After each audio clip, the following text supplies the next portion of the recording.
2015 நினச்சிருக்கேன். இந்த அம்மா இறந்துட்டாங்கன்னா அவ்வளோதான் போல் இந்த கட்சி ரொம்ப கஷ்டம்.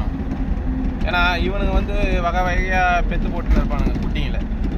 என்ன அவங்க வந்து எப்படி சொல்கிறது, காமராஜர், எம்ஜிஆர், இந்த அம்மா இவங்களுக்கெல்லாம் மக்கள் தான் குழந்தை குட்டிலாம். இவனுங்க வந்து வகை வகையாக பெற்று போட்டுன்னு ஊர் தாலி அர்த்தன்னு இருப்பானுங்க. அதே மாதிரி இவனுக்கு கீழே இருக்கிறவனுங்களும் அப்பா மினிஸ்டரு, பையன் எம்எல்ஏ, பேரன் ஒன்றிய செயலாளர், நகர செயலாளர், இது மாதிரி தான் இருப்பானுங்க. அப்போ தான் எங்கள் பிஜேபி தமிழ்நாட்டில், ஏன்னா இவனுக்கு பண்ணுற ஆட்சிக்கு 4 வருஷமே இல்லை, 2 வருஷத்துலேயே கூட பிஜேபி ஆட்சியை பிடிச்சிரும்.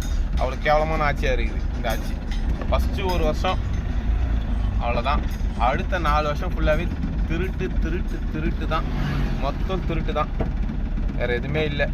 திருடினதுனால தான் இன்றைக்கி நல்லா செலவு பண்ணுறாங்க. நல்லா கொடுக்கட்டும், நல்லா தான், மக்கள் நல்லா இருக்கட்டும். அப்போ தான் எங்கள் அண்ணன் வந்தார், தளபதி. இவனுங்க பண்ணுறதெல்லாம்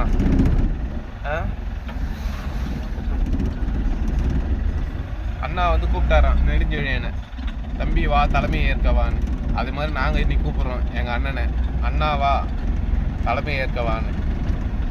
நீங்கள் வந்தால் தான் தமிழ்நாட்டை காப்பாற்ற முடியும் இந்த திருட்டு கும்பல் கிட்டேருந்து. மக்களே கைவிட்டுறாதீங்க.